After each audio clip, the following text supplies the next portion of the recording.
இந்த மாதத்துல வந்து கன்னி ராசிக்காரங்களுக்கு ஃபினான்ஷியலி ஒரு கிரேட் ரிலீஃப்னு சொல்லிட்டு சொல்லலாங்க. கொஞ்சம் இந்த டைம் பீரியட்ல வந்து உங்களுக்கு லாங் டிஸ்டன்ஸ் ஜெர்னிஸ் பண்றது மூலமா பணம் வரும். இல்லைன்னு வைங்க, இப்போ இந்த ஸ்லீப் வந்து ரொம்ப டிஸ்டர்ப் ஆகுதுங்க கன்னி ராசிக்காரங்களுக்கு.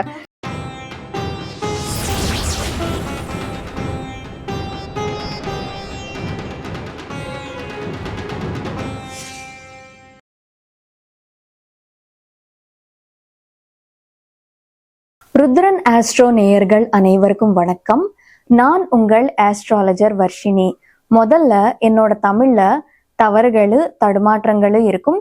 காரணம், என்னோட பூர்வீகம் தமிழ் இல்லை. அதனால என்னோட தமிழ்ல ஏதாச்சும் குறைபாடுகள் இருந்தா என்னை மன்னிச்சிடுங்க.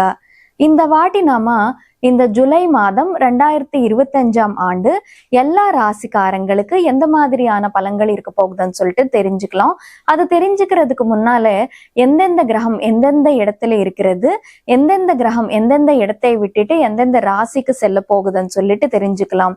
இந்த மாத ஆரம்பத்துல பாத்தீங்கன்னா ரிஷபத்துல சுக்கிரன் இருக்காரு, மிதுனத்துல சூரியன் மற்றும் குரு இணைந்து இருக்காங்க, கடகத்துல புதன் இருக்காரு, சிம்மத்துல கேது இருக்காரு, கும்பத்துல ராகு இருக்காங்க, மீனத்துல சனீஸ்வர பகவான் இருக்காங்க. இந்த மாதம் 16ஆம் தேதி சூரியன் மிதுனத்தை விட்டுட்டு கடகத்துக்கு போயிட்டு அங்க புதனுடன் இணைந்து இருப்பாரு.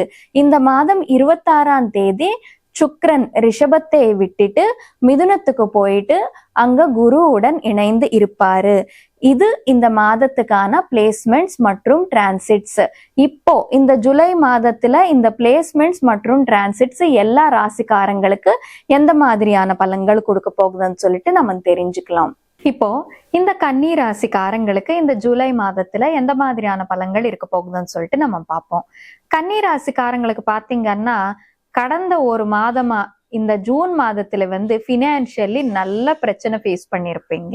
2ஆம் வீட்டதிபதி ஃபினான்ஸ் ஹவுஸ் லார்டானா சுக்கிரன் வந்து உங்களுக்கு 8ஆம் வீட்டுல பெயர்ச்சி ஆயிட்டு இருந்தாரு. ஜூன் மாதத்துல எவ்வளவு காசு சம்பாதிச்சாலும் வந்து அது காணாம போயிருக்கும். இன்னைக்கு உங்க கையில வந்து 10 ரூபாய் இருந்தா நாளைக்கு அந்த 10 ரூபாய் வந்து இருக்காது. அந்த மாதிரியான சூழ்நிலை வந்து ஃபேஸ் பண்ணிருப்பீங்க. பணத்துக்காக ரொம்ப அலைஞ்சிருப்பீங்க. இப்போ இந்த மாதம் சுக்கிரன் வந்து பாத்தீங்கன்னா 8ஆம் வீட்டை விட்டுட்டு 9ஆம் வீட்டுல இருக்க போறாரு.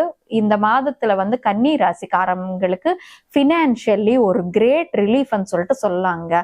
இப்போ இந்த கன்னி ராசிக்காரங்களுக்கு வந்து ராசிநாதரான புதனுமே சரி 11ஆம் வீட்டுல பெயர்ச்சி ஆயிட்டு இருக்காரு. 11ஆம் வீடுன்னா ப்ராஃபிட்ஸ் கெயின்ஸ்க்கு சம்பந்தப்பட்ட வீடு. ராசின்னு பாத்தீங்கன்னால அது நாமா. சோ இந்த டைம் பீரியட்ல கன்னி ராசிக்காரங்களுக்கு முக்கியமா வந்து ஏதாச்சும் ஒண்ணு செஞ்சு பணம் சம்பாதிக்கணும், 4 வகையில உழைச்சு பணம் சம்பாதிக்கணும் என்ற ஒரு ஆசைன்றது வரும் அங்க. அப்படியே பணம் சம்பாதிக்கிறதாவும் தெரியுது. உங்களோட பினான்சியல் கண்டிஷன் வந்து ரொம்ப பெட்டர் ஆகுதுன்னு சொல்லிட்டு சொல்லலாங்க கன்னி ராசிக்காரங்களுக்கு.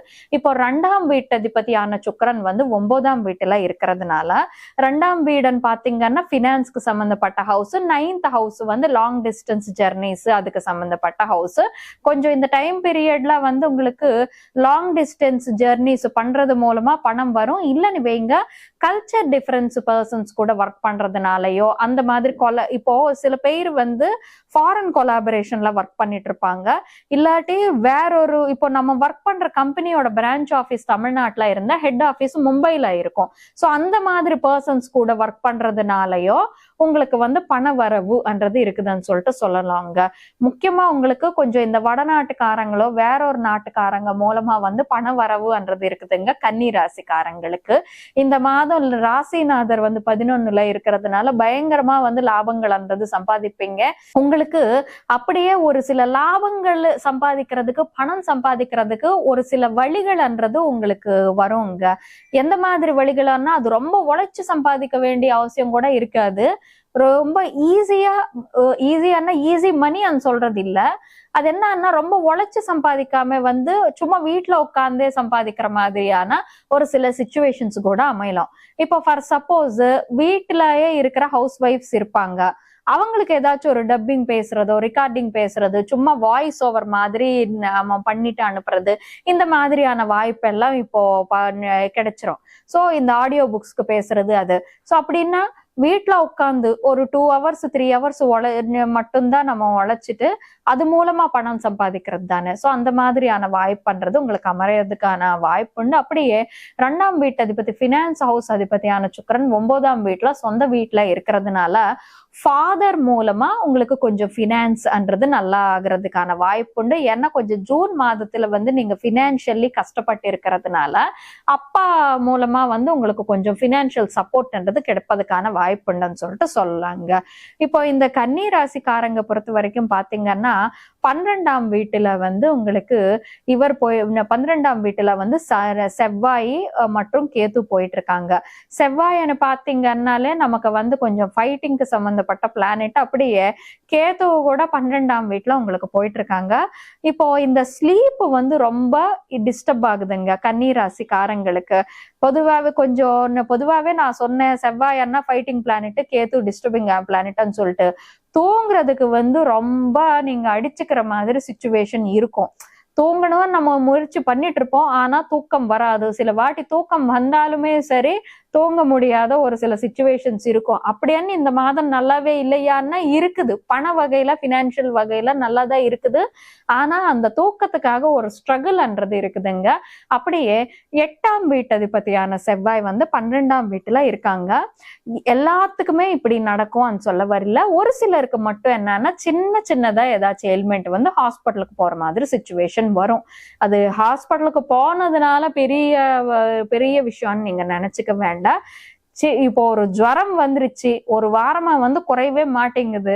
சோ டாக்டரை கன்சல்ட் பண்ணுவோம் இல்லையா, அந்த மாதிரியான இஷ்யூஸ், சின்ன இஷ்யூஸ் வரலாம். சின்ன மைனர் ஆக்சிடென்ட்ஸ் மாதிரி ஏதாச்சும் நடக்கிறோம்ல, அது லெக் ட்விஸ்ட் ஆகுறது, அந்த மாதிரியான மைனர் இஷ்யூஸ் அது ஒரு 1 வீக் 2 வீக்ஸ்ல சார்ட் அவுட் ஆகலாம். பட் கன்னி ராசிக்காரங்க பொறுத்த வரைக்கும் இந்த ஜூலை மாதம்ன்றது ரொம்ப பெனிஃபிஷியலா உங்களுக்கு அமைய போகுதுங்க. அப்படியே தொழில் வீட்டு அதிபதியான புதன் உங்களுக்கு இந்த 10ஆம் வீட்டுல இருக்கிறதுனால தொழில் மூலமா உங்களுக்கு பண வரவுன்றது இருக்குதுன்னு சொல்லிட்டு சொல்லலாங்க. அப்படியே 12ஆம் வீட்டு அதிபதியான சூரியன் உங்களுக்கு 10ஆம் வீட்டை விட்டுட்டு இந்த 11ஆம் வீட்டுக்கு வரப்போறாரு. இந்த 16ஆம் தேதிக்கு அப்புறமா தொழில் வீட்டு அதிபதியோட இணைந்து இருக்க போறாரு. சோ வெளிநாட்டுக்காரங்க மூலமா உங்களுக்கு பண வரவு இருக்குது, வெளிநாடு மூலமா பண வரவுன்றது இருக்குதுன்னு சொல்லிட்டு சொல்லலாங்க. 12ஆம் வீடுன்னு பாத்தீங்கன்னால வெளிநாட்டுக்கு சம்பந்தப்பட்ட வீடு. சோ வெளிநாட்டு மூலமா உங்களுக்கு இந்த மானிட்டரி கெயின்ஸ், நிறைய லாபங்கள்ன்றது நீங்க எதிர்பார்க்கலாங்க இந்த கன்னி ராசிக்காரங்க. மத்தபடி கன்னி ராசிக்காரங்களுக்கு இதுதான் இந்த மாதத்தோட பலன். கன்னி ராசிக்காரங்களுக்கு என்ன ரெமெடி பண்ணலாம்னு சொல்லிட்டு நம்ம பார்ப்போம். கன்னி ராசிக்காரங்களுக்கு கொஞ்சம் தூக்கம் தான் பிரச்சனையா இருக்குது.